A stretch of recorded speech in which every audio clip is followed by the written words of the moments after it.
Bienvenidos, estamos muy contentos de estar juntos en la reunión Vida y Ministerio Cristianos. Para dar comienzo, les invito a entonar una canción, la canción número 130, Aprendamos a perdonar.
¿Qué aprenderemos en esta reunión? La importancia de imitar la misericordia de Jehová cuando perdonamos a otros. Se contestarán las siguientes preguntas. ¿Qué nos puede ayudar a soportar las injusticias? Y si estamos pasando momentos difíciles, ¿cómo calmar la ansiedad? Salmo 41:3 promete que Jehová nos sostendrá cuando estemos enfermos en cama. ¿Cómo lo hace? Esa pregunta la contestaremos hoy con la ayuda de un vídeo. Entremos en materia. El primer discurso de la sesión Tesoros de la Biblia se titula José perdona a sus hermanos. Escuchemos a nuestro hermano Juan Manuel Marroquín. Todos hemos sufrido alguna injusticia, ¿verdad? Alguna vez. Esperamos sufrirlas porque estamos viviendo en el mundo de Satanás y las injusticias están a la orden del día. Pero hay injusticias que duelen más, ¿verdad?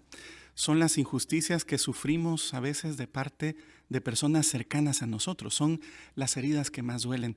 Porque a veces, lo normal es esperar que una persona que sea cercana a nosotros no nos cause una herida, sino que más bien nos proteja y nos defienda. Así que entre más cerca está alguien, más daño nos puede hacer. Y quizás están pensando ya en el caso de José, ¿verdad? El que hemos estado leyendo durante estos días. ¿Cuánto le ha de haber dolido a José que sus hermanos lo odiaran? Pero no un odio o rivalidad que a veces hay entre parientes o a veces entre hermanos, sino un odio tan grande que pensaron en matarlo y que al final lo vendieron como un esclavo. ¿Cómo se sentiría usted si personas cercanas a usted lo odiaran tanto que estuvieran dispuestos a actuar como hicieron los hermanos de José? Pero conocemos la historia de José, ¿verdad? Recordamos que él al final perdonó a sus hermanos, se reconcilió con ellos. Pero ¿cuál fue la clave? ¿Cómo lo hizo? ¿por qué no se vengó de ellos? Pues recordemos un poquito el relato. Hemos visto en días anteriores de que José, cuando vinieron sus hermanos a Egipto, él no se rebeló de inmediato. Él no de inmediato les dijo, ajá, soy José, ahora sí verán lo que les pasará. Ni tampoco de inmediato los perdonó y se echó a llorar, sino él mostró autocontrol y él quería saber en realidad qué clase de persona eran sus hermanos. Primero los puso a prueba para averiguar si habían cambiado. ¿Qué les parece si leemos, por favor, juntos en Génesis capítulo 44 y en los versículos 1 y 2 podemos ver como la culminación de esta prueba que hizo José con ellos? Génesis 44, 1 y 2. Más tarde José le ordenó al hombre que estaba a cargo de su casa: llena los costales de los hombres con tanta comida como puedan llevar y pone el dinero de cada uno en la boca de su costal. Pero en la boca del costal del más joven, además del dinero del grano de él, debes poner mi copa, la copa de plata. Pues bien, el hombre hizo lo que José le había mandado. O sea, estaba engañando en realidad ahí a sus hermanos, o les estaba poniendo una trampa, pongámoslo así. Iba a parecer de que Benjamín había robado un artículo personal de José, un artículo muy valioso. Y al acusar a Benjamín de ladrón, ¿qué pasaría? Pues en primer lugar les estaba dando la oportunidad a los hermanos de José de deshacerse de él. ¿Se imaginan cómo se habrían sentido los hermanos de José si esto le hubiera pasado a José en la época que lo vendieron como esclavo? No hubieran desaprovechado la oportunidad seguramente. Y ahora Benjamín, que era el hermano de aquel soñador, el hijo también de Raquel, que era la esposa favorita de Jacob, la rival de las madres de los que estaban ahí, de muchos de ellos. En ese entonces, cuando José fue vendido, seguramente sus hermanos, al ver esta oportunidad, la habían aprovechado, que al final fue lo que hicieron. Pero pasaron unos años y sucedió lo que estamos leyendo en este relato. ¿Cuál fue la actitud de los hermanos de José? ¿Volvieron a actuar como lo hicieron en el caso de José con Benjamín? Pues no.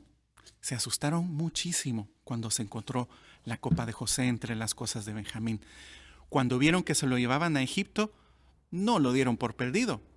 No lo abandonaron como habían hecho con José. Dice que se rasgaron la ropa en señal de dolor y regresaron con él a Egipto a ver qué sucedía. Cuando volvieron a Egipto se encontraron a José. José todavía estaba representando el papel de un gobernante pagano. Y les dice que todos se podían ir, que quedaban libres, que solo Benjamín se quedaría como su esclavo. Y ese es el momento de la verdad. ¿Habían cambiado en realidad los hermanos de José? Si recordamos cuando José fue vendido a la caravana de ismaelitas, Judá fue el que tuvo la idea de venderlo. Por eso es muy significativo que sea Judá el que diga lo que leemos en los versículos 33 y 34 de Génesis 44.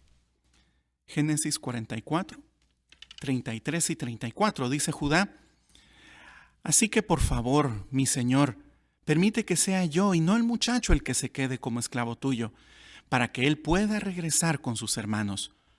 ¿Cómo podría regresar yo a donde está mi padre sin llevar al muchacho? No soportaría ver a mi padre sufrir esa desgracia. No soportaría ver a mi padre sufrir esa desgracia.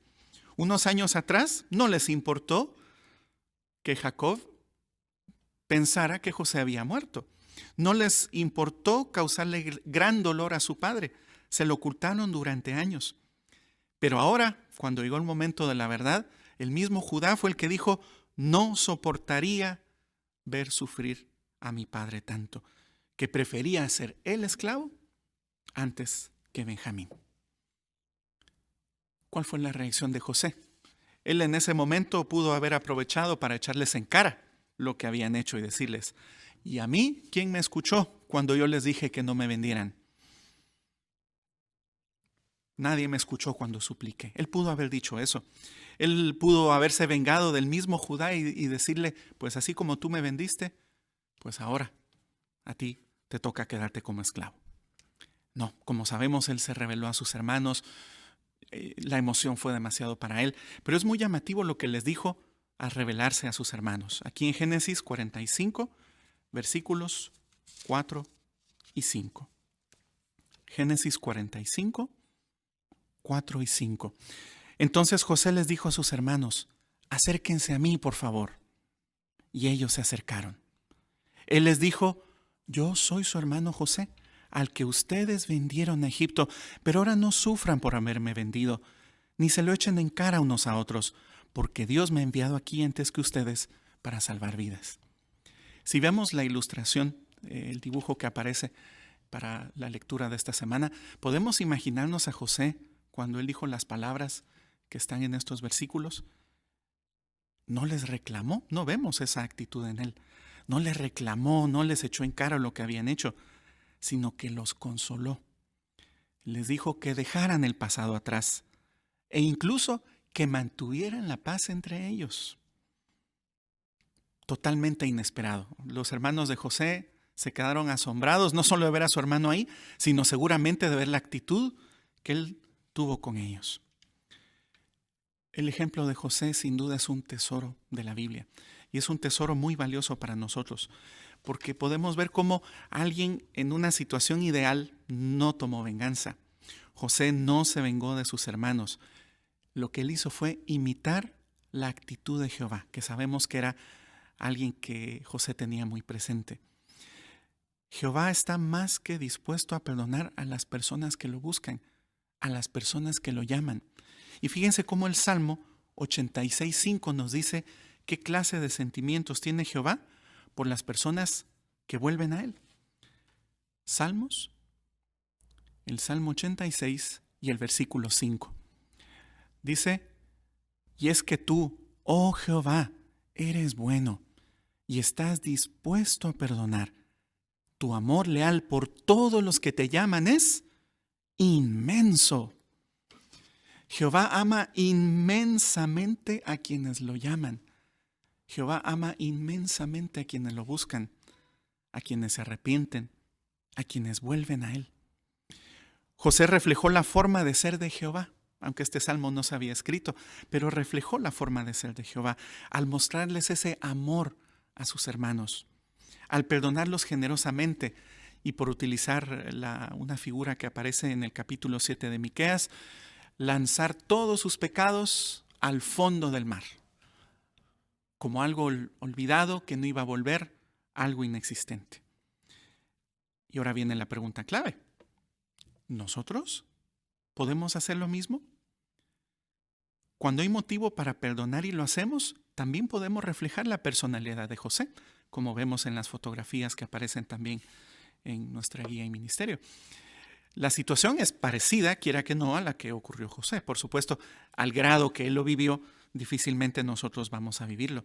Pero nosotros también podemos reflejar nítidamente la personalidad de Jehová y recordar lo que enseñó Jesús, que él dijo en Lucas capítulo 7, según se registra ahí, que si alguien vuelve muchas veces a nosotros arrepentido, como vemos en las fotografías, tenemos que perdonarlo.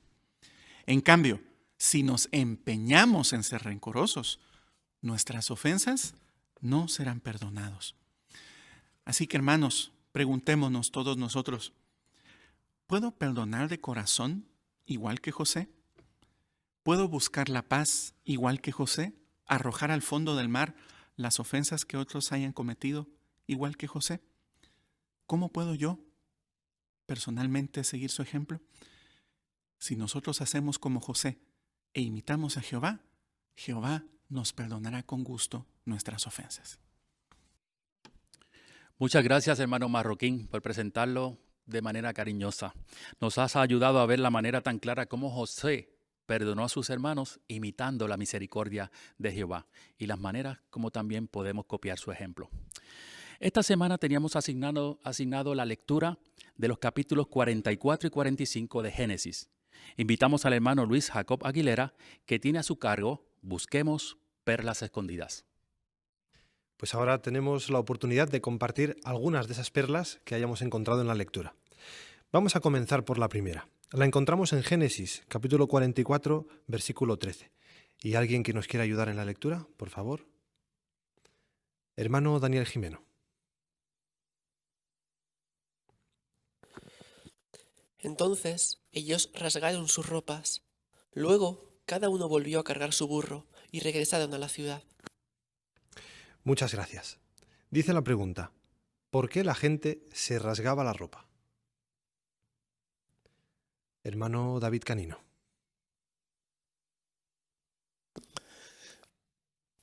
Una forma habitual de mostrar el dolor entre los judíos, y la acción consistía en romper la parte delantera de la vestidura y dejar el pecho al descubierto.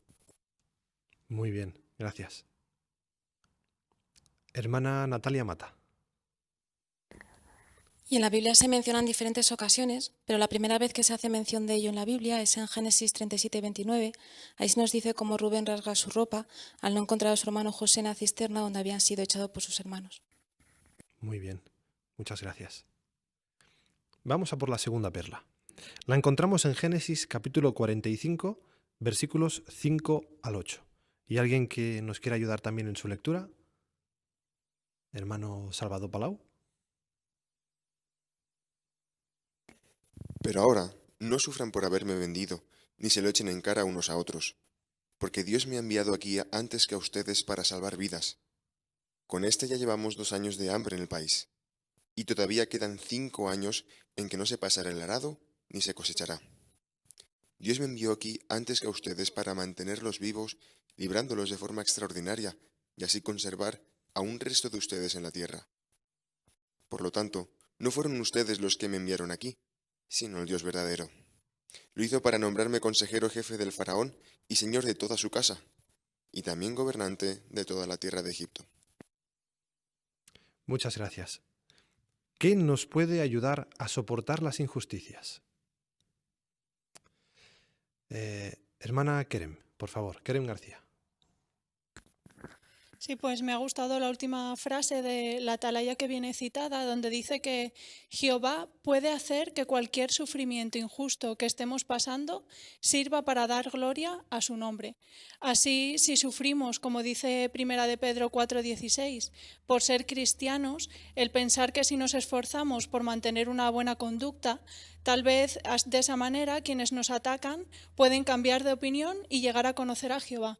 Y eso nos puede ayudar a ver esas injusticias o ataques como oportunidades para dar gloria a Jehová y a su nombre.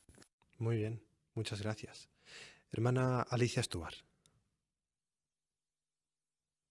Y este fue el caso de José. Él supo ver la mano de Jehová en todo lo que estaba sucediendo, cómo él podía dirigir los asuntos pues para cumplir su propósito. Nosotros podemos hacer igual. Si recordamos que Jehová es el que está en control y él puede hacer que a un sufrimiento temporal injusto sirva para cumplir su propósito y para dar gloria, esto nos puede ayudar a soportar injusticias. Muy bien, muchas gracias. Hermana Miriam de la Rosa.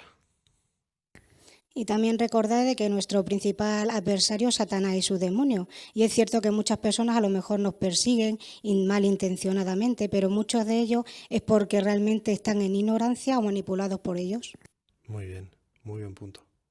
Muchas gracias. Pues pasamos a la última pregunta y aquí podéis expresar vuestra investigación.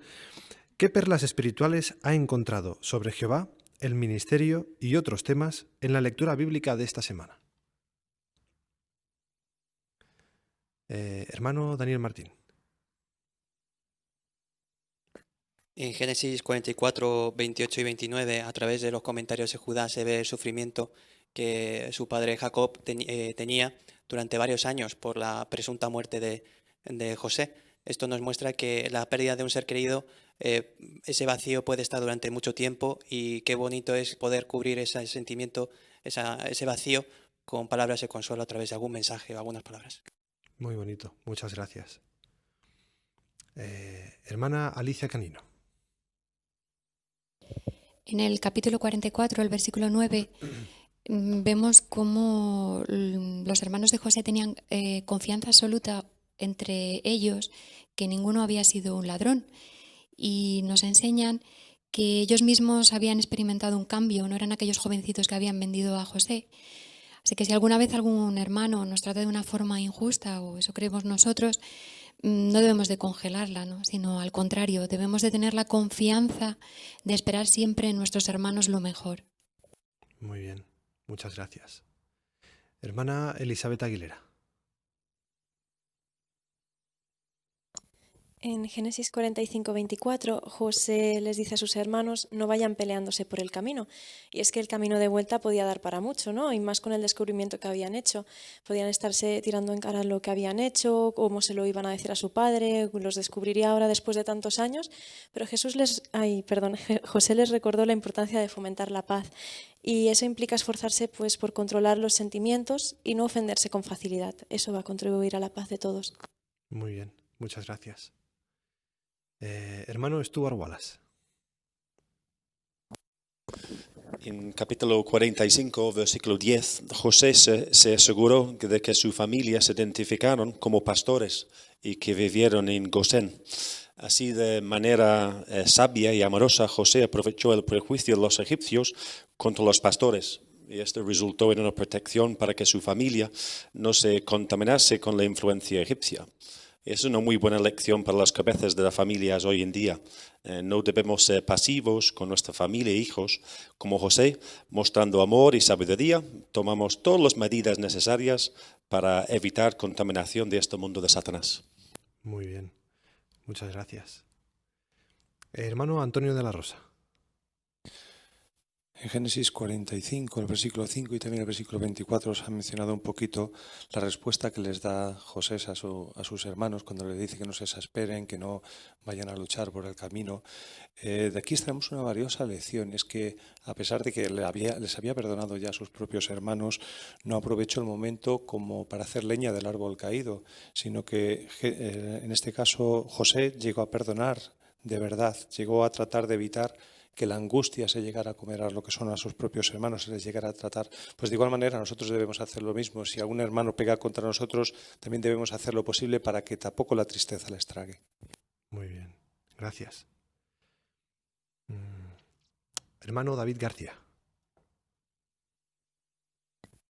En Génesis 45:16 vemos cómo cuando la noticia de que habían llegado los hermanos de José llegó a la casa de Faraón, dice que él y sus siervos se alegraron mucho. Eso nos enseña que José no le había contado a nadie, ni siquiera a Faraón, que eran sus hermanos los que lo habían vendido como esclavo. Y esto nos enseña una aplicación también para nosotros, y es que si creemos que un hermano nos ha tratado injustamente, debemos de tener cuidado de no caer en el chisme, y en muchas ocasiones cuando se trata de pecados que no son graves, lo mejor es resolver las diferencias sin involucrar a nadie más, ni siquiera a los ancianos. Muy buen punto, gracias. Hermana Natalia Mata. En Génesis 45, 5 al 8, notamos que José, a pesar de las injusticias que sufrió, ni culpó a Jehová, ni dejó que los errores ni las malas acciones de los demás lo alejaran de él. Veía las cosas como las ve Jehová y por ello pudo ver cómo Jehová corrigió las injusticias cometidas contra él y cómo lo bendijo. Aprendemos que nosotros también podemos ser víctimas de injusticias, pero si intentamos ver las cosas como las ve Jehová y le somos leales, podemos confiar en que a su debido tiempo y a su manera, Jehová corregirá la situación. Muy bien, buen punto. Y un último comentario, hermana Kerem García. Sí, en todo el relato vemos cómo José no sabía que todos sus sufrimientos realmente tenían un propósito y él se limitó a hacer las cosas lo mejor que pudo. Y Jehová de esta manera le utilizó nada más y nada menos que para preservar la línea genealógica de la que vendría el Mesías. Así podemos ver cómo Jehová interviene en los privilegios que reciben sus siervos, por eso nosotros debemos estar siempre listos y hacernos disponibles para que Jehová nos use en su organización y así disfrutaremos de privilegios que tal vez nunca hubiéramos imaginado. Muy bien, pues ha sido muy animador escuchar todos vuestros comentarios. Gracias por vuestra participación. Muchas gracias, hermano Aguilera, por su buena preparación. También a ustedes por los buenos comentarios que aportaron. Ahora escucharemos la lectura asignada para esta semana, que es Génesis capítulo 45, los versículos del 1 al 15. El hermano James Olivera se ha preparado para esta asignación. Al oír esto, José no pudo contenerse más delante de sus sirvientes y gritó: «Hagan salir a todos de aquí». Y cuando solo quedaban allí sus hermanos, José les dijo quién era. Entonces rompió a llorar tan fuerte que lo oyeron los egipcios y la casa del faraón. Por fin José les dijo a sus hermanos: «Yo soy José, ¿y mi padre sigue vivo?». Pero sus hermanos no pudieron contestarle porque se quedaron asombrados. Entonces José les dijo a sus hermanos: «Acérquense a mí, por favor». Y ellos se acercaron. Él les dijo: «Yo soy su hermano José, al que ustedes vendieron a Egipto. Pero ahora no sufren por haberme vendido, ni se lo echen en cara unos a otros, porque Dios me ha enviado aquí antes que a ustedes para salvar vidas. Con ya llevamos 2 años de hambre en el país, y todavía quedan 5 años en que no se pasará el arado ni se cosechará. Dios me envió aquí antes que a ustedes para mantenerlos vivos, librándolos de forma extraordinaria y así conservar un resto de ustedes en la tierra. Por lo tanto, no fueron ustedes los que me enviaron aquí, sino el Dios verdadero. Lo hizo para nombrarme consejero jefe del faraón y señor de toda su casa, y también gobernante de toda la tierra de Egipto. Así que suban rápido a donde está mi padre y díganle: esto es lo que ha dicho tu hijo José. Dios me ha hecho señor de todo Egipto. Baja a donde estoy yo. No te tardes. Vivirás en la tierra de Gosén, cerca de mí. Allí estarás tú con tus hijos, tus nietos, tus rebaños, tus manadas y todo cuanto tienes. Yo me encargaré de que allí tengas alimento, porque todavía quedan 5 años de hambre. De lo contrario, tú, tu casa y todo lo que tienes caerán en la miseria. Ustedes y mi hermano Benjamín pueden ver con sus propios ojos que de veras soy yo el que les está hablando. Tienen que contarle a mi padre toda la gloria que he alcanzado en Egipto y todo lo que han visto. Apresúrense y traigan aquí a mi padre». Luego abrazó a su hermano Benjamín y se echó a llorar. Y Benjamín también lloró abrazado a su cuello. Además, José besó a todos sus hermanos y lloró abrazado a ellos. Después, sus hermanos se pusieron a hablar con él. Hemos disfrutado de una excelente lectura. La lección 10 del folleto maestro nos dice sobre modular la voz: varíe el volumen, el tono y el ritmo de transmitir claramente las ideas y despertar emociones. Menciona: eleve la voz para destacar puntos principales y motivar a sus oyentes. Baje la voz para generar expectación o expresar miedo o preocupación. La lectura de esta semana estaba llena de emociones, de muchos sentimientos, y el hermano James hizo la lectura transmitiendo cada uno de esos sentimientos de los personajes. Ha hecho muy bien, hermano James. Ahora pasamos a la sección Seamos mejores maestros. Observemos el vídeo Cómo presentar información instructiva y luego analizaremos juntos la lección 18 del folleto maestro.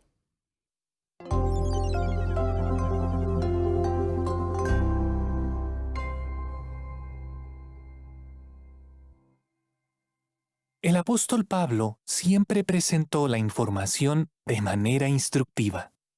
Por ejemplo, no les dijo lo mismo a los judíos en Jerusalén que a los griegos en Atenas.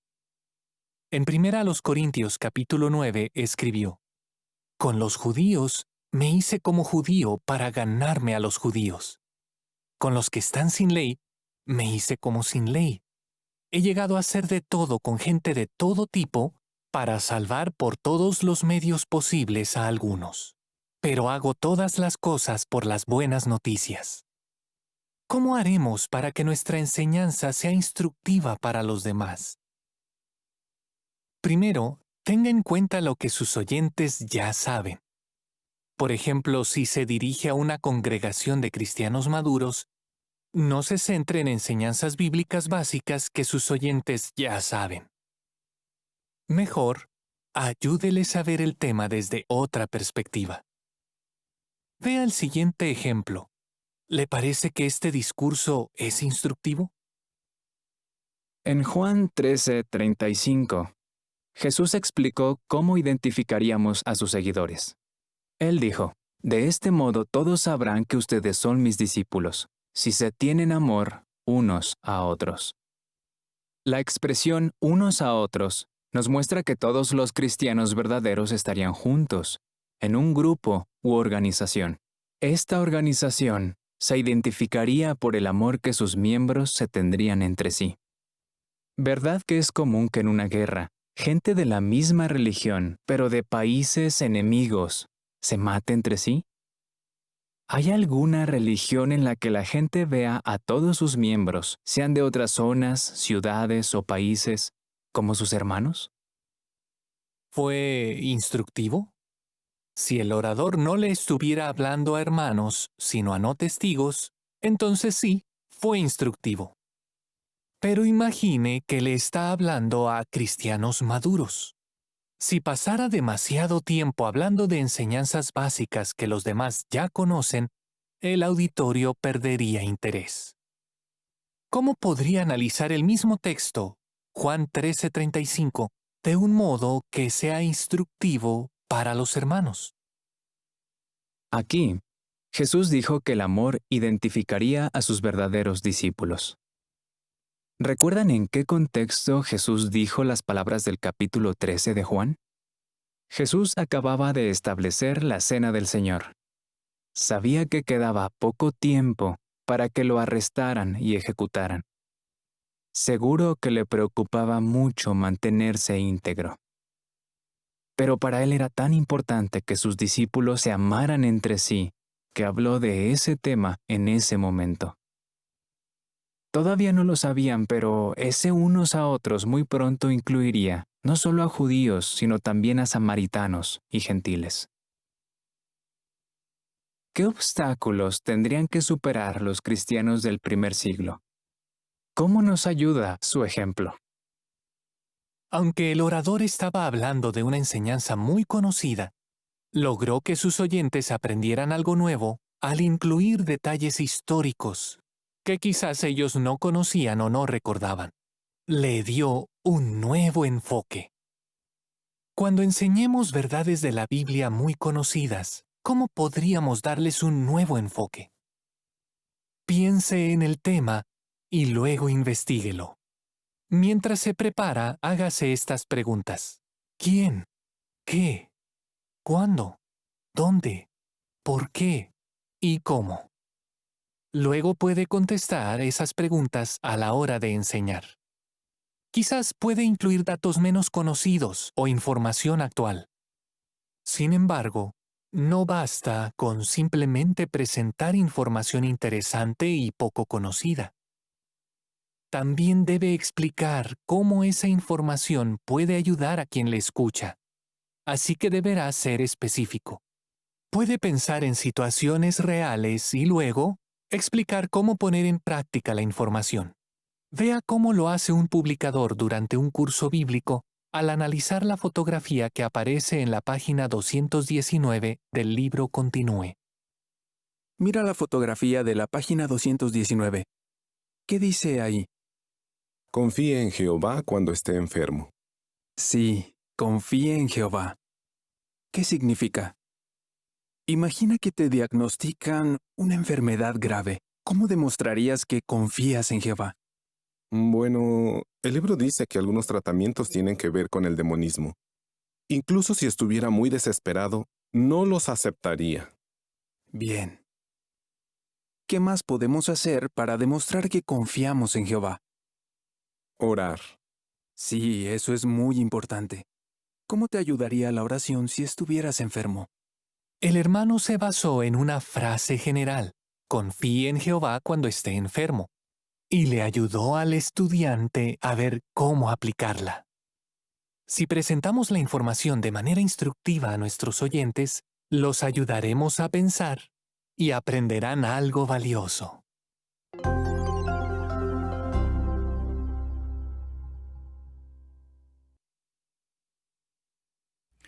La mayoría de nosotros ya somos maestros, pero ¿cómo logramos ser mejores maestros? Pues aplicando todo lo que nos aconsejan en esta sección.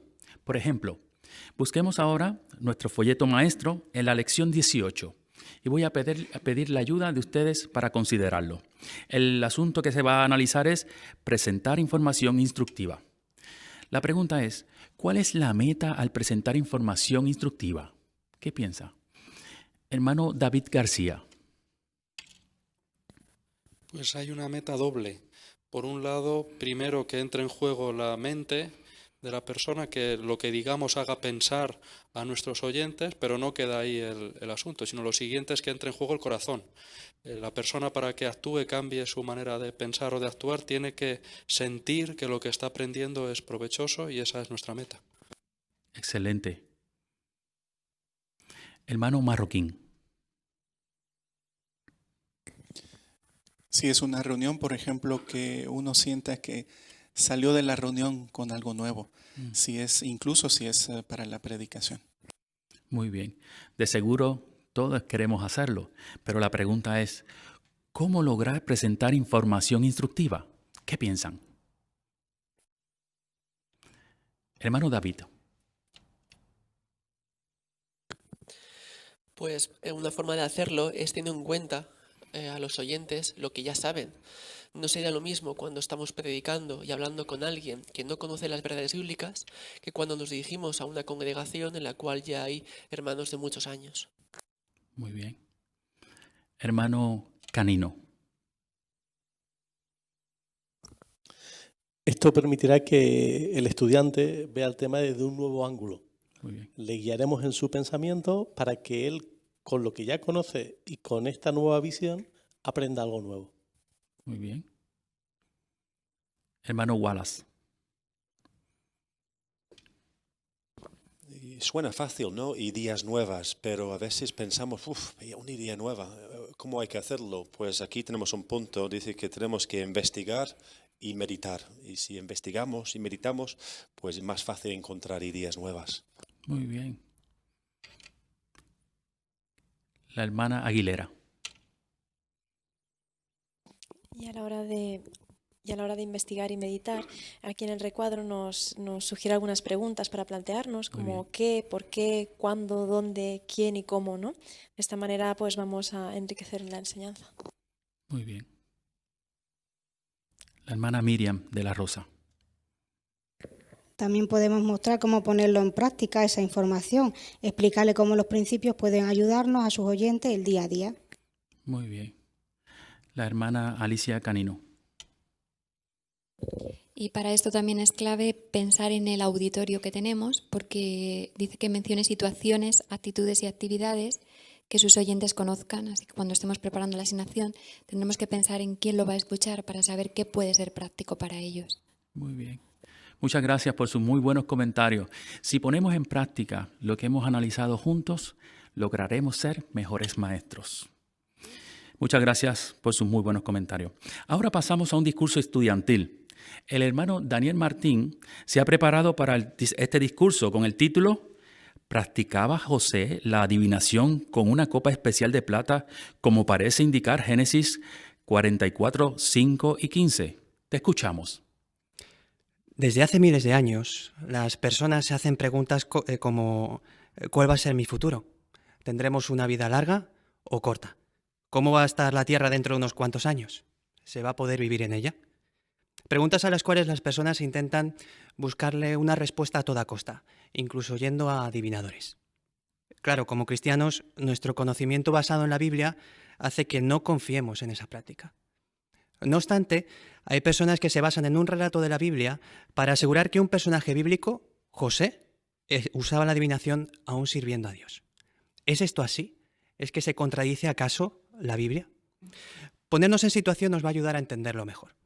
Obligados por el hambre que había en la región, como hemos estado viendo estos días, los hermanos de José fueron a Egipto a comprar alimento.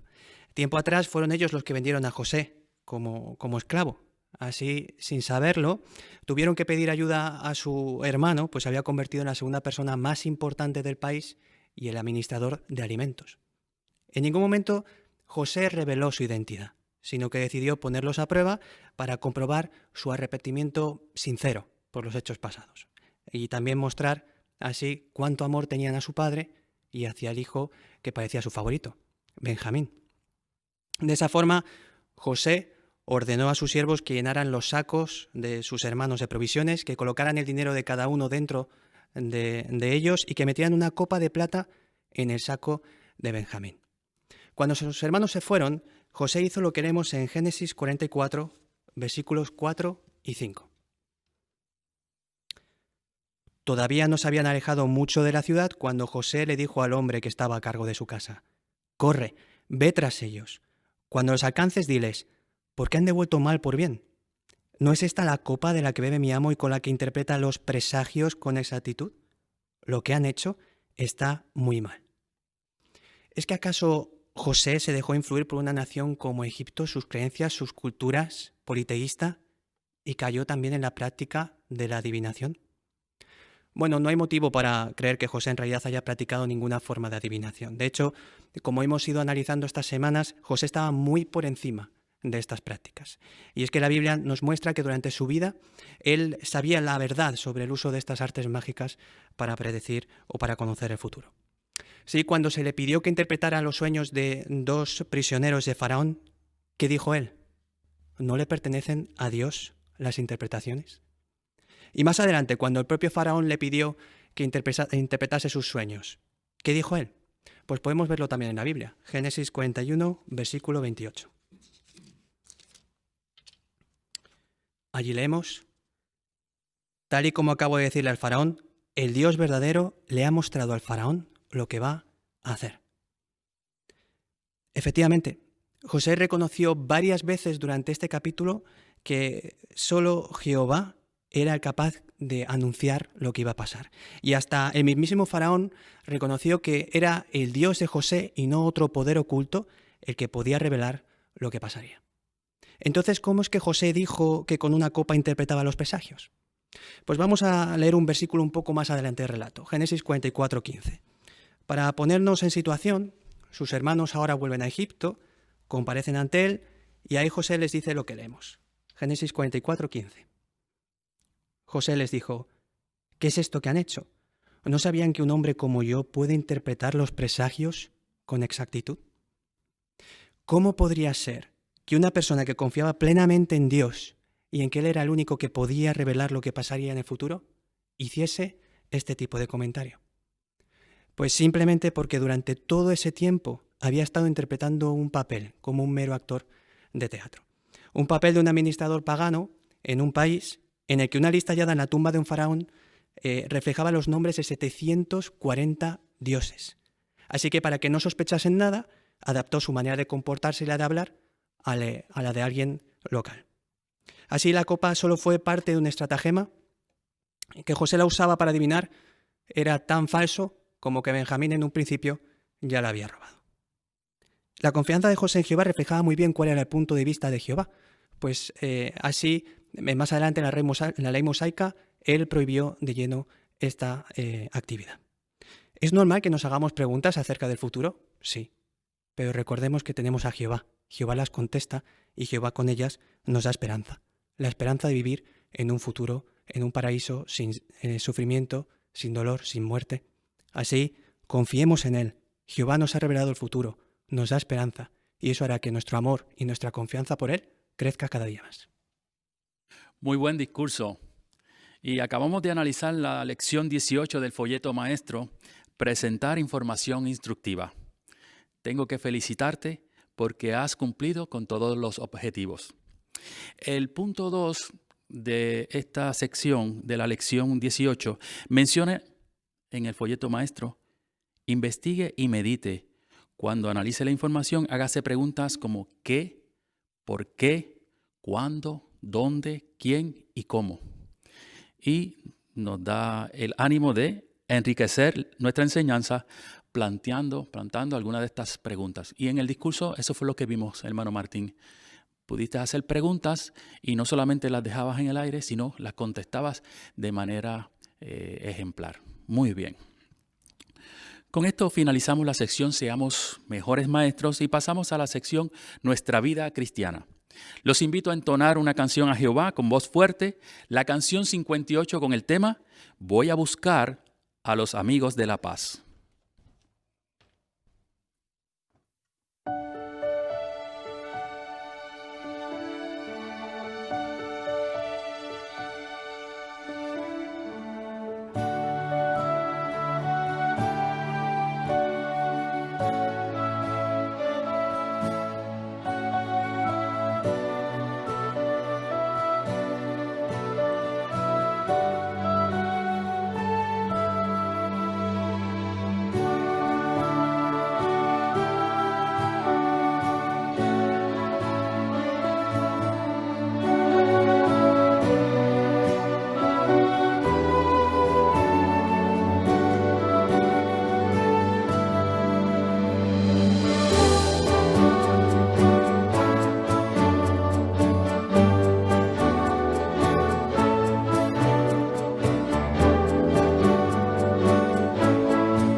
Invitamos al hermano Andrés Martín, que presentará el tema de las necesidades locales. El título, ¿Cómo calmar la ansiedad? ¿Difícil o imposible? Evidentemente no es lo mismo. Una situación difícil exige mucho de nosotros, pero hay esperanza de superarla. Imposible, en cambio, es el fin del camino. Estamos perdidos. Bueno, ¿qué dice la Biblia sobre la situación actual que vivimos? Vamos a verlo en segunda carta a Timoteo, capítulo 3, y versículo 1. El apóstol dice, pero debes saber que en los últimos días vendrán tiempos críticos y difíciles de soportar. Sí, Jehová sabía que los tiempos que viviríamos hoy serían difíciles, pero no imposibles de soportar. Con la ayuda de Jehová, su Espíritu y la congregación cristiana, podemos superar la ansiedad que estos tiempos pueden producirnos. Fijémonos en lo que Pablo dijo al principio del versículo. Debes saber esto. Con estas palabras garantizó que lo que dijo a continuación se cumpliría sin falta. Bueno, si Pablo lo sabía, ¿cuánto más Jesús? Él sabía que habría desempleo, inflación, falta de comida, pobreza, y aún así dijo algo en el Sermón del Monte, algo que muestra que sus seguidores no tendrían que limitarse a lo que ven los ojos, a las soluciones humanas. En Mateo 6:25. Mateo 6:25, Jesús dijo: por eso les digo, dejen de angustiarse por su vida, por lo que van a comer y beber, o por su cuerpo, por lo que van a ponerse. Al fin y al cabo, ¿no vale más la vida que el alimento y el cuerpo que la ropa? Qué poderosa argumentación, ¿verdad? ¿No vale más la vida que el alimento y el cuerpo que la ropa? Jehová es el autor del increíble milagro de la vida. ¿No será capaz de darles a sus siervos el alimento que necesitan? El alimento que sostiene la vida. Además, si fue capaz de crear la maravilla del cuerpo humano, ¿cómo no va a ser capaz de proporcionarnos ropa, trapos, al fin y al cabo?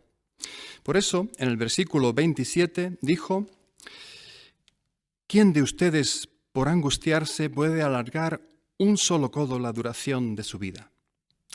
La ansiedad, la angustia no alarga la vida. De hecho, según estudios científicos, la acorta. Pero, ¿es posible controlar la ansiedad? Bueno, solo Dios puede eliminarla por completo en el nuevo mundo, pero sí es posible controlarla o calmarla si hacemos tres cosas. La primera, tomar medidas prácticas. Segunda, pedir ayuda a Dios en oración. Y esta es la más importante, podríamos decir, el puente que conecta todo lo demás que vamos a decir. La tercera, confiar con optimismo en sus promesas. Hablemos de la primera, tomar medidas prácticas. Un hermano llamado Paul es padre, casado, con 2 hijos, y cuenta: cuando en nuestro país se disparó la inflación, había pocos alimentos y eran muy caros. Muchas veces, después de hacer horas o de estar horas en cola, nos llegaba el turno y ya no quedaba nada. Los precios de los productos básicos llegaron a costar millones en la moneda local. Perdí todo lo que tenía en el banco, incluso el dinero para el seguro y la pensión. Bueno, ¿qué le ayudó a Paul a salir de esta situación? Él actuó de acuerdo con el principio de Proverbios 3:14, que dice: protege la sabiduría práctica y la capacidad de pensar. En efecto, Paul tomó medidas prácticas. Aunque era electricista, aceptaba cualquier trabajo que saliera, aunque ganara mucho menos de lo habitual. Algunos clientes le pagaban con comida, crió pollos, vendió algunos pollos, los cambió por maíz. Usando la sabiduría práctica que menciona el proverbio, logró alimentar no solo a sus familias, sino incluso a otras, y eso durante bastante tiempo. Pero lo más práctico que hizo Paul fue confiar en Dios. ¿Por qué? Porque cuando le obedecemos, Dios nos ayuda. Retomando lo que dijo Jesús en Mateo 6:25, ¿no tiene más sentido confiar en el autor de la vida que en nuestra propia capacidad de conseguir la comida que sostiene la vida? Jehová y Jesús están muy preocupados por nosotros. Paul estaba muy consciente de esto, por eso dice que a diario le pedía a Dios que le diera el pan para ese día. ¿Y qué sucedió? Pues tal como dijo Jesús, Dios cumplió su promesa. Claro, no siempre consiguió la comida que a él le gustaba o a su familia, pero dice que durante todo ese tiempo su familia nunca se fue a dormir sin comer. Bueno, ahora que ese tiempo ha pasado, que la situación ha mejorado, Paul reflexiona en lo que aprendió. Y dice: gracias a nuestra experiencia aprendimos que el mejor antídoto contra la ansiedad es confiar en Jehová. Si hacemos su voluntad, Él siempre nos ayudará. Hemos vivido lo ciertas que son las palabras de Salmo 34:8. Prueben y vean que Jehová es bueno. Feliz es el hombre que se refugia en Él. Así que, dice Paul, ya no nos preocupa que vuelva a ocurrir otra crisis económica. La lección: se necesita mucha fe para aceptar la guía de Dios como hicieron Paul y su familia. Así que sea que ahora o en el futuro atravesemos problemas económicos, podemos aprender mucho de este hermano y de las medidas prácticas que tomó. El segundo punto es pedir la ayuda de Dios en oración. A veces la vida puede golpearnos muy duramente. Esto le pasó a una hermana llamada Janet. Poco después de la muerte de su padre, su esposo le dijo que tenía otra mujer y sin despedirse siquiera, la abandonó con 2 niños. ¿Podemos imaginar sus sentimientos? La ansiedad me agobiaba muchísimo, dice ella. ¿Qué ayudó a Janet? La oración. Dice, he pasado noches enteras orando y he sentido cómo Jehová me da paz.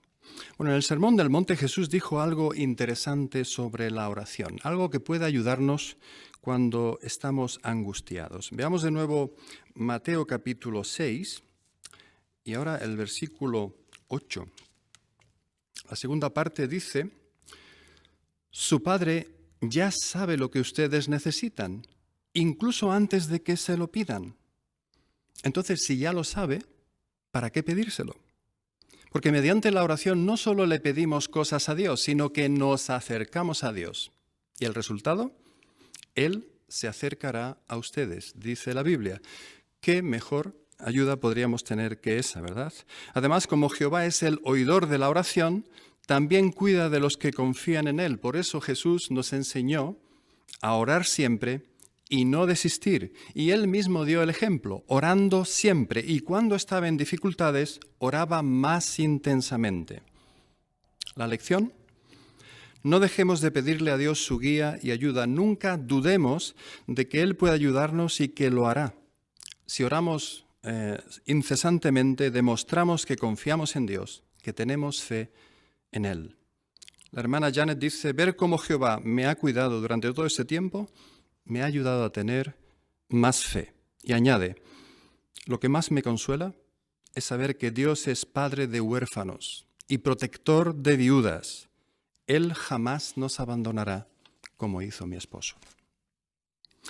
Pero ¿y si lo que nos angustia son situaciones peligrosas? Algunos viven en zonas de conflicto. Ahora estamos viviendo la crisis del COVID-19. Quizás no nos preocupe lo que nos pase a nosotros, pero sí lo que les pase a nuestros familiares. El consejo práctico de Proverbios 27:12 es, la persona prudente ve el peligro y se esconde. Al igual que nos protegemos físicamente, también debemos proteger nuestra salud mental y emocional.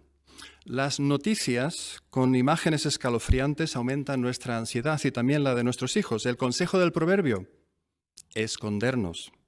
Evitar esas imágenes no es cerrar los ojos a la realidad, es protegernos. Dios no diseñó nuestra mente para castigarla con cosas negativas. Al contrario, tal como indica la carta de Filipenses, la creó para alimentarla con cosas verdaderas, justas, sanas y amables. ¿Qué puede ayudarnos? De nuevo la oración. Cuando pasemos por dificultades, no dejemos de orar a Dios. Podemos pedirle que nos ayude, que nos dé sabiduría y valor para tomar las mejores decisiones. Una hermana llamada Alona vive en una zona donde hay un conflicto armado y dice, cuando empiezan a sonar las sirenas, le pido a Dios que me ayude a calmarme. Eso me tranquiliza. No extraña porque la Biblia dice que Jehová está cerca de todos los que lo invocan, sí, de todos los que sinceramente piden su ayuda. Y el tercer punto es confiar con optimismo en las promesas de Dios. Y de nuevo la oración es el puente. De hecho, Jesús recomendó en el Sermón del Monte de pedir en oración, venga tu reino. Es el reino de Dios que eliminará para siempre todo lo que nos causa ansiedad. Jesucristo es ni más ni menos el príncipe de paz que Jehová ha escogido. Él hará cesar las guerras hasta la extremidad de la tierra. Bajo su gobernación nadie o no habrá nadie que nos haga temblar. Las familias construirán casas y vivirán en ellas, plantarán viñas y comerán su fruto. Y por si fuera poco, nadie dirá estoy enfermo. Incluso si perdemos la vida, nuestra principal esperanza es la resurrección. En cuanto a esta esperanza, la Biblia dice que es como un ancla del alma. Y además, Dios la ha garantizado al haber resucitado a su Hijo Jesucristo. Bueno, hoy en día hasta quienes se esfuerzan por servir a Dios sufren de la ansiedad. Pero al igual que Paul, Janet y Alona, que hemos mencionado, podemos controlar la ansiedad si, primero, tomamos medidas prácticas, segundo, pedimos ayuda a Dios en oración y tercero, confiamos con optimismo en las promesas de Dios para el futuro. Muchas gracias, hermano Martín, por compartir con nosotros tan valiosa información. Ahora juntos vamos a ver un vídeo, Logros de la Organización, una muestra de amor en tiempos difíciles.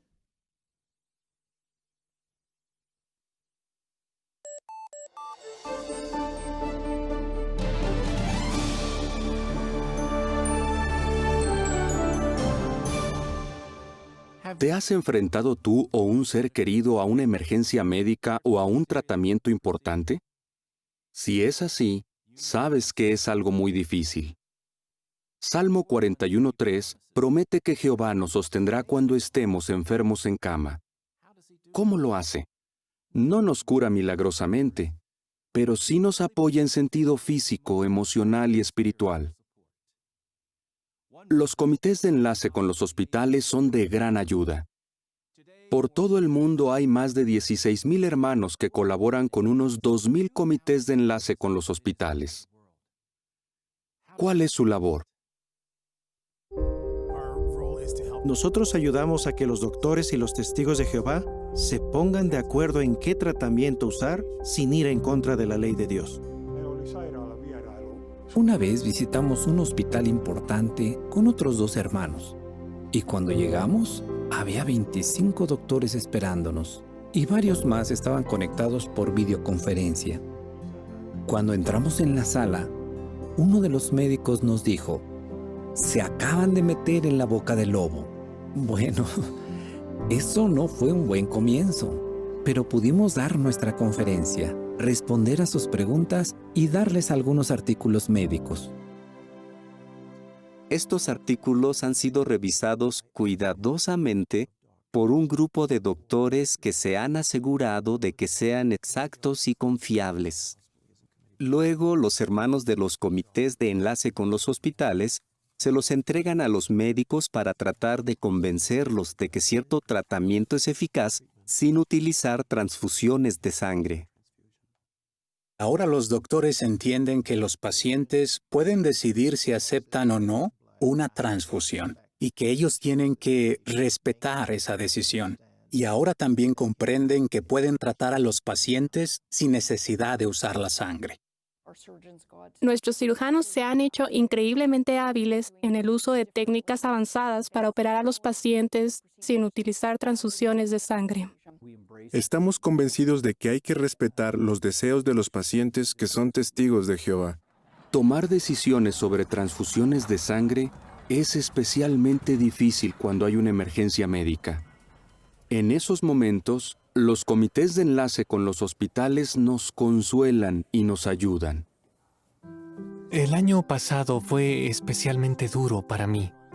Al principio no sabían qué tenía, luego me diagnosticaron mal y al final, como hace un año, me dijeron que tenía cáncer de esófago. Yo sé que en este sistema malvado y cruel, Jehová no va a hacer así con el dedo y a decir, fuera cáncer. Yo lo sé, nunca se lo he dicho y nunca se lo he pedido. Lo que sí le he pedido es que nos consuele a mí y también a mi familia. Los hermanos del comité son una respuesta a mis oraciones. Cuando le pido ayuda a Jehová, ellos vienen. Jehová me ha dado muchísimo más de lo que esperaba. Jehová lo sostendrá cuando esté enfermo en cama. Le cambiarás por completo la cama durante su enfermedad. A veces hay un paciente en cama luchando por su vida. Está rodeado de su familia y amigos. Y resulta que la persona más fuerte en la habitación es el enfermo, porque aquí se cumple este texto. A veces es el paciente el que está animando a todo el mundo y el que está diciendo, no lloren, no pasa nada, todo va a estar bien. Pero eso es porque Jehová lo sostiene mientras está enfermo en cama. Los hermanos del comité de enlace me cuidan tanto cada vez que voy al hospital que he llegado a la conclusión de que lo hacen todo por amor. Sobre todo porque aman a Jehová y agradecen todo lo que nos ha dado. Es hermoso saber que me quieren y me encanta demostrarles que los quiero. Jamás olvidaré lo que han hecho por mí. Hay dos cosas muy importantes que todos debemos hacer. Primero, tengamos nuestra tarjeta DPA con los datos actualizados. Y segundo, antes de empezar cualquier tratamiento médico, asegurémonos de que los doctores respetarán nuestras decisiones. ¿Cuánto agradecemos que existan los comités de enlace con los hospitales? Les damos las gracias a los miles de hermanos que trabajan incansablemente por nosotros. Son una prueba de que Jehová nos quiere y nos cuida.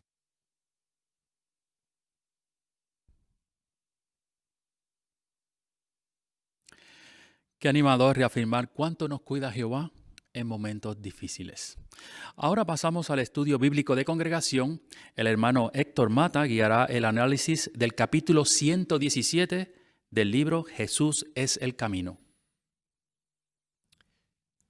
Pues hace algo más de un mes hemos vivido un suceso que probablemente nunca vamos a olvidar. Fue la conmemoración de la muerte de Cristo del año 2020. Y qué bonito y emocionante es poder analizar hoy juntos los relatos de 4 testigos presenciales que describen detalladamente cómo Jesús instituyó esta celebración y también los sucesos que tuvieron lugar justo antes de hacerlo. Estos relatos nos permiten viajar al pasado con la imaginación y presenciar un suceso sencillo e íntimo, solo en presencia de Jesús y sus 11 apóstoles fieles, pero que sería trascendental para la humanidad y que tendría una repercusión en el futuro de tal magnitud que nadie podría haber llegado a imaginar jamás. Pues disfrutemos de analizar juntos y comentar las lecciones que podemos aprender hoy de estos sucesos que tuvieron lugar hace unos 2000 años. Comencemos siguiendo al hermano Antonio de la Rosa en la lectura del capítulo que tenemos asignado para hoy.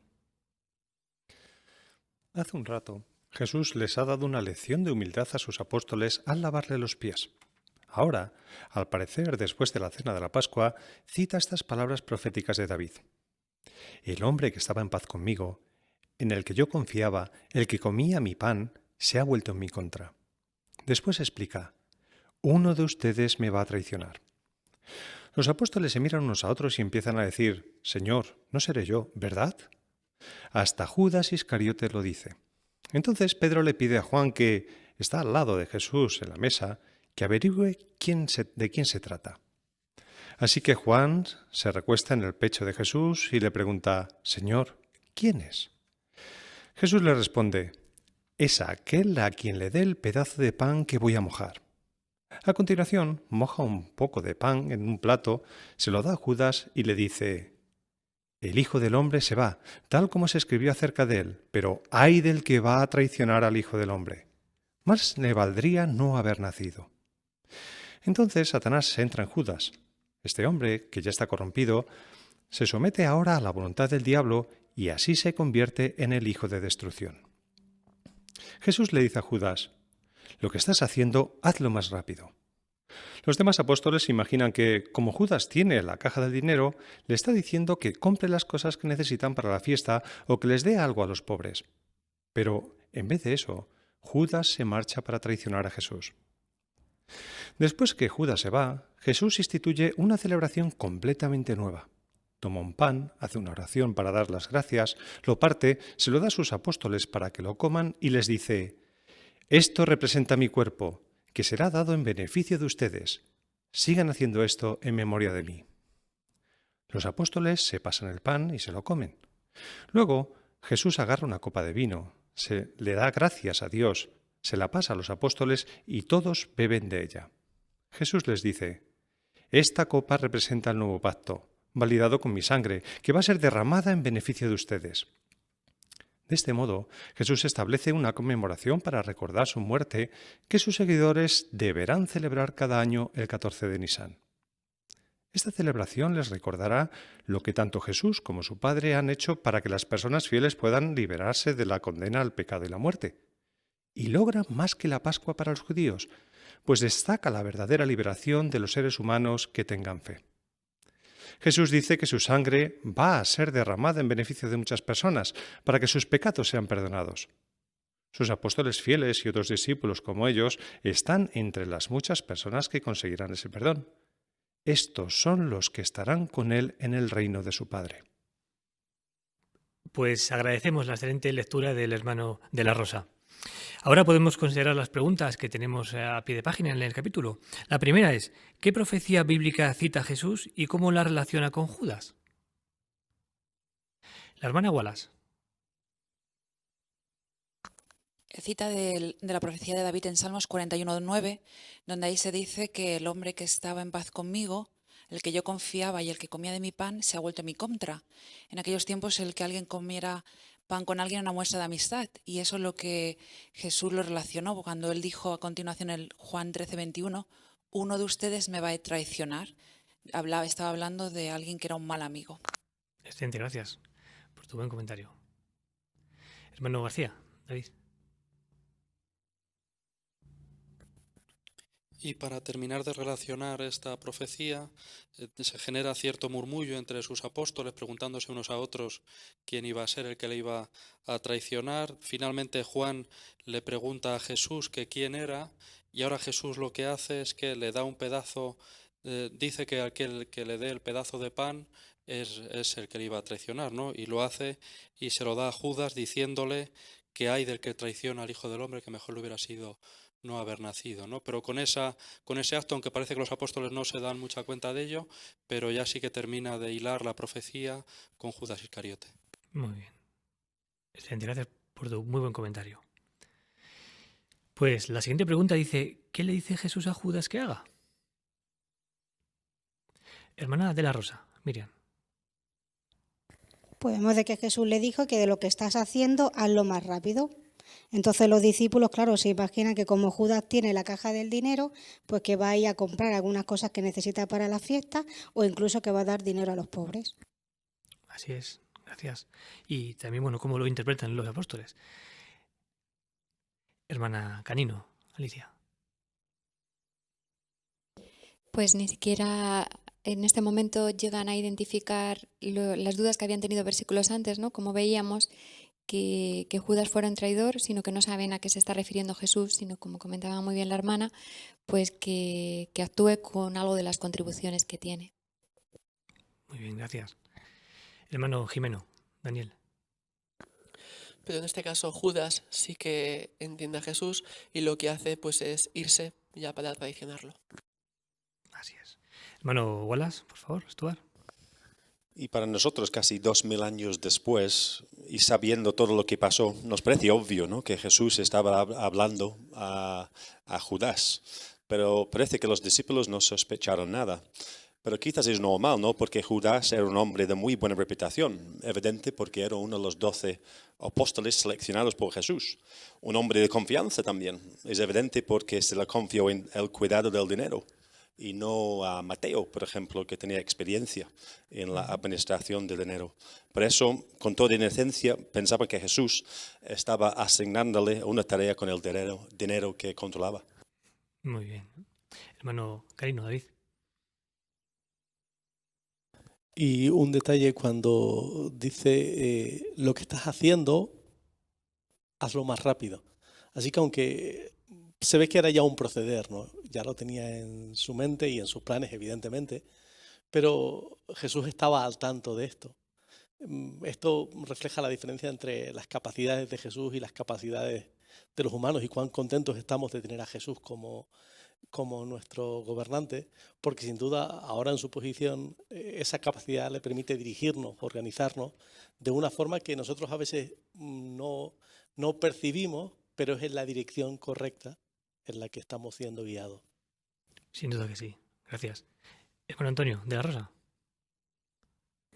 Y además es interesante ver, por ejemplo, en esta ocasión ya estaba a punto de ser traicionado el propio Jesús, pero ya el propio Jesús sabía desde hacía muchísimo tiempo quién era el que era traidor. Ya cuando hizo aquel discurso acerca de el que no comiera su carne y bebiera su sangre, pues no llegaría a pertenecer pues al reino. Ya desde ese momento Judas Iscariote pues empezó a tener esa inclinación para traicionarlo.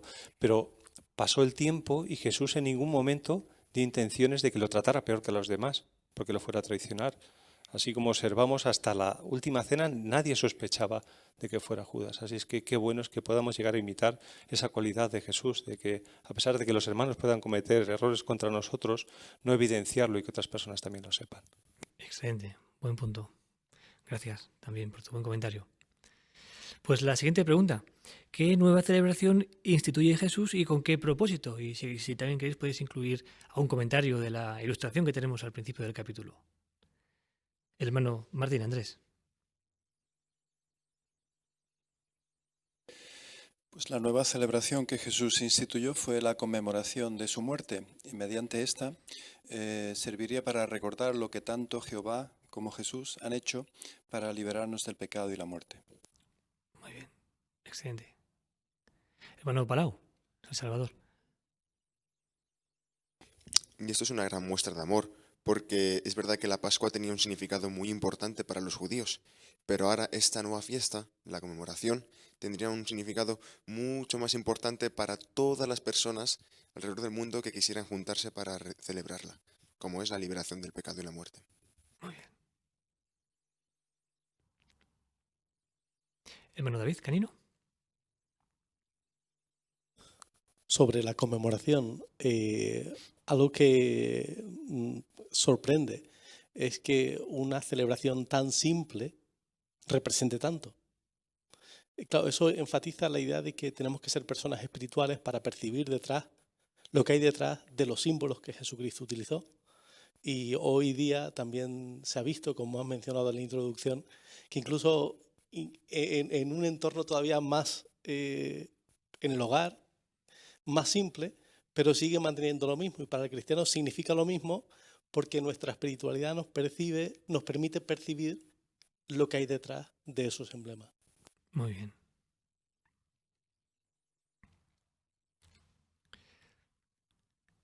¿Algún comentario también de la imagen que tenemos al principio del capítulo que trata muy bien este momento de Jesús, queda muy bien retratado en ella? Este momento histórico para la humanidad. Hermano Marroquín. Imaginarse estar ahí, pues en realidad es un momento de los más grandes en la historia de la humanidad. 3 elementos: dar gracias, la sangre, el cuerpo de Jesús, y vemos todos los apóstoles que quedaban, los 11 apóstoles, prestando atención a Jesús. Él les explica, pasa esta celebración entre ellos y qué pasaría por la mente de los apóstoles. Quizás cosas como las que nosotros estamos viendo ahora. Algo tan valioso, algo tan sencillo y algo que no olvidarían. Sin duda que sí. Muy bien. Hermano Wallace, Stuart. Y también vemos en la imagen que los apóstoles están a todos oídos, ¿no? a Jesús, y prestando mucha atención. Y es una muy buena lección para nosotros, ¿no? En las reuniones, que Jesús es la cabeza de la congregación, que también debemos evitar distracciones, incluso cuando hacemos reuniones por videoconferencia. Excelente, buen punto también y aplicación, gracias. Pues ahora podemos seguir extrayendo más lecciones prácticas o puntos interesantes directamente de los pasajes bíblicos que relatan esta escena. Podemos comenzar leyendo, por ejemplo, cómo describió el apóstol Juan lo que sucedió antes justamente de que se instituyera la conmemoración de la muerte de Cristo. Podemos leer los matices que tiene esta parte de la lectura. Juan 13, 18 al 21, pedimos al hermano de la Rosa, por favor, que lo pueda leer. Juan 13, 18 al 21.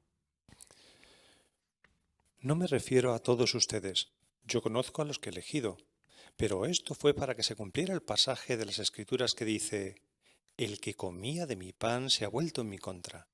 Les digo esto desde ahora, antes de que suceda, para que cuando suceda ustedes crean que yo soy quien digo ser. De verdad les aseguro que el que recibe a cualquiera que yo envíe me recibe también a mí, y el que me recibe a mí recibe también al que me envió.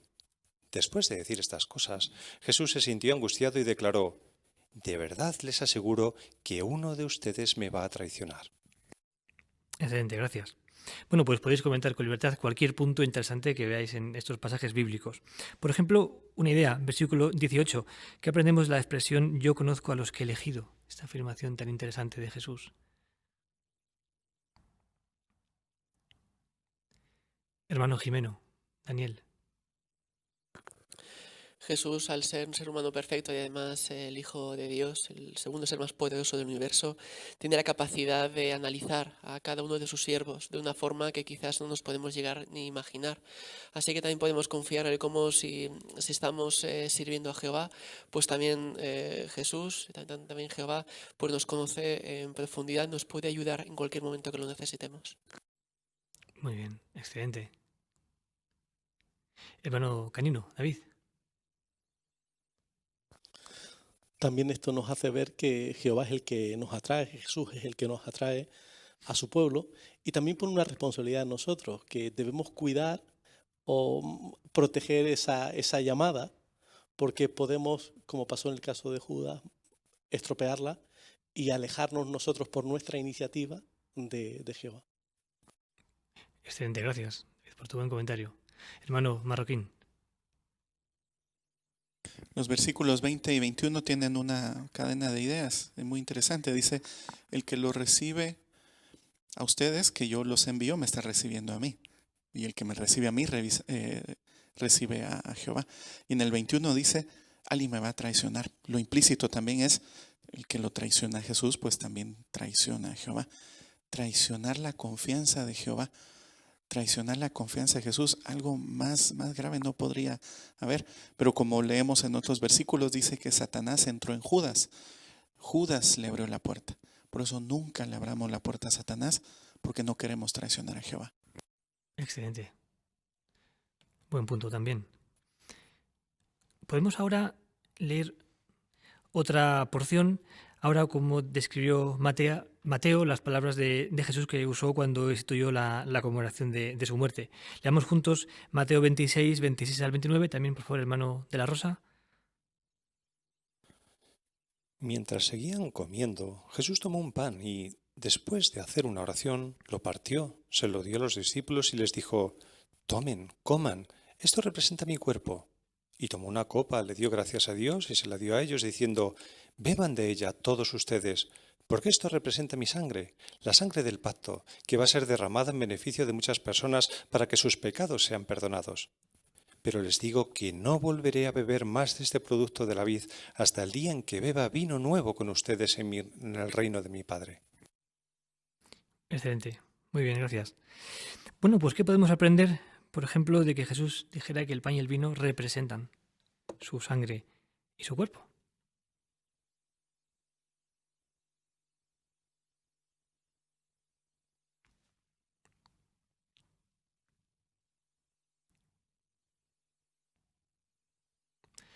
Hermano Jimeno, Daniel. Al hablar como esos símbolos estaban representando, pues en este caso cosas de Jesús, como era su cuerpo y su sangre, también de una forma más gráfica que se les queda mejor grabado en la mente de sus discípulos. Y también eso nos ayuda ahora en la actualidad, el que también pues podamos reflexionar y pensar más tranquilamente sobre estos aspectos y la importancia de esta importante reunión.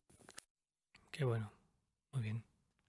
Puedes también comentar cualquier punto que hayas encontrado en estos pasajes tan interesantes. Hermano David García. En las últimas palabras también me han llamado la atención que Jesús diga que no iba a volver a beber del vino de la vid hasta que estuviera en el reino con su Padre. El vino que había bebido antes de la conmemoración, en la celebración de la Pascua, sería lo último. Claro, obviamente cuando estuviera en el cielo tampoco iba a beber literalmente ya vino. Entonces puede ser que nos preguntemos ¿a qué se estaba refiriendo Jesús? Y vemos en otros relatos, por ejemplo en Salmo 104:15, que dice que el vino regocija el corazón, Eclesiastés 10:19, como en las Escrituras a menudo el vino simboliza el gozo, la alegría o la felicidad y representa muy bien la alegría que sentirán los ungidos y Jesús cuando vuelvan a reunirse todos juntos en el cielo. Y aunque nosotros no seamos ungidos, pero también meditar en esa esperanza sin duda alguna que tiene que hacernos llenarnos de gozo y de alegría. Sin duda que sí. Muy bien, gracias. Hermana Alicia Canino. Y el beneficio que se iba a obtener de este sacrificio era algo que iban a conmemorar una vez al año, pero tendría que ser no un recordatorio de una vez al año, sino que el significado y el beneficio habría de recordarse marcando nuestra vida, habría de ser lo que habría de guiarla todos los días del año. Muy bien, también. Buen punto. Gracias. Hermano Marroquín. También Jesús nos da una lección de sencillez en la enseñanza, porque quien no recuerda los puntos principales de la conmemoración. Es una celebración que se hace brevemente y las cosas que hay que recordar se recuerdan fácilmente. Entonces nosotros también al enseñar, destacar los puntos principales, las cosas que se quiere que recuerde y evitar, ¿verdad?, demasiada floritura y demasiado adorno, porque a veces ahí se pierden entre tantas cosas las cosas que de verdad queremos que se queden en el corazón de la persona. Muy bien. Gracias. Hermana Wallace, Alicia. Y justo antes de conmemorar instituir esta celebración tan importante con sus amigos, leemos en Juan 13:27 que ahí le dice a Judas que se vaya. Y es que vemos que Jesús pone fin a su amistad con Judas Iscariotes, ya que él había dejado, ¿no?, que se le corrompiera su corazón y se había hecho amigo del mundo, lo que significaba ser amigo de Dios. Y esto me hace pensar lo importante que es que nosotros siempre escojamos amigos que sean amigos de Jehová. Muy bien. Excelente. Hermano Martín Rojas. Como bien se ha comentado antes, la conmemoración es la única ocasión que Jesús dijo que deberíamos guardar, ¿no? Y aunque muchas iglesias también la celebran, puede que una de las diferencias más notorias sea la frecuencia también, ¿no?, que con la que se hacen muchas iglesias lo celebran mensualmente, otros semanalmente y otras también diariamente. Sin embargo, Jesús, cuando habló de una conmemoración, podemos pensar en un aniversario que se celebra una vez al año. Así, dado que la Pascua también es una celebración anual, es lógico también pensar que la conmemoración lo sea y por lo tanto coincida también en el día 14 de Nisan del calendario judío. Muy bien.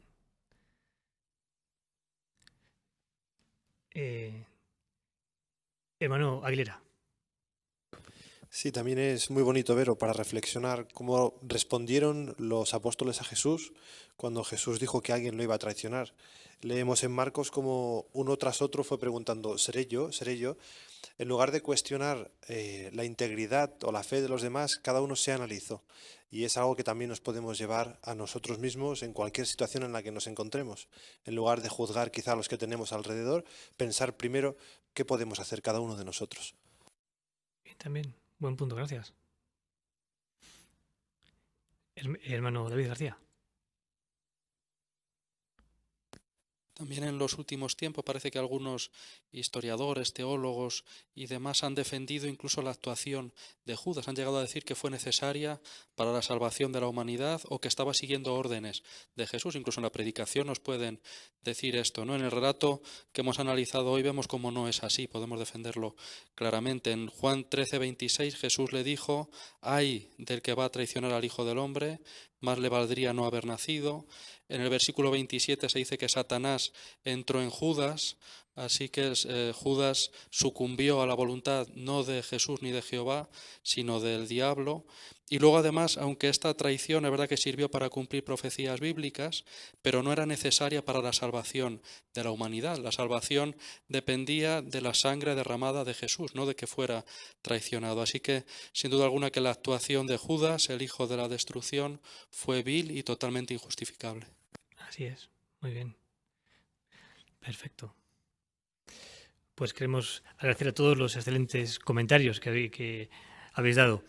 Pues sin duda que nos conmueve el corazón hoy en día ser testigos presenciales, unos 2000 años más tarde de estos sucesos, de cómo millones y millones de personas por toda la tierra siguen recordando fielmente cada año aquella sencilla celebración y también, por tanto, demostrando su fe y su profundo agradecimiento a Jehová y a Jesús por este inmenso regalo para la humanidad que abre la puerta a que todos podamos disfrutar de la vida eterna, libre de sufrimiento.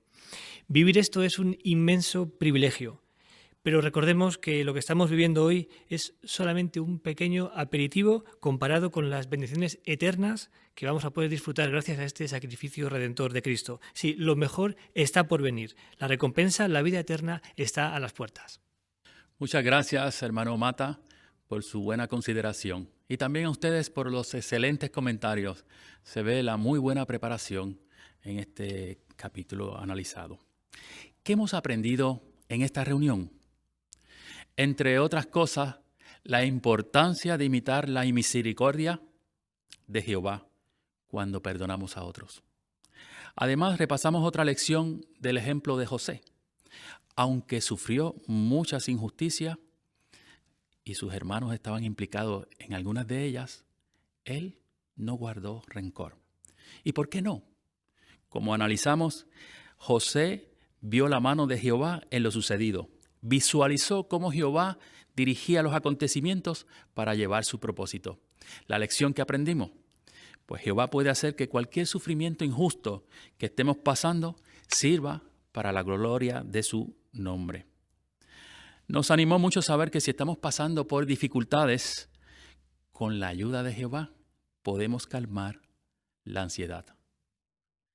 En logros de la organización vimos en detalle el trabajo que hacen los comités de enlace con los hospitales y vimos cómo Jehová, mediante estos hermanos, nos cuida en sentido físico, emocional y espiritual. Pero, ¿qué veremos la próxima semana? El mundo pasa hambre en sentido espiritual. Pero, ¿qué provisiones tenemos nosotros? ¿Cómo podemos aprovechar esas provisiones al máximo? Pues en los tesoros de la Biblia se responderán estas preguntas. En la sección Seamos mejores maestros, se verá un vídeo de la primera conversación y se enfatizará el uso correcto de las preguntas.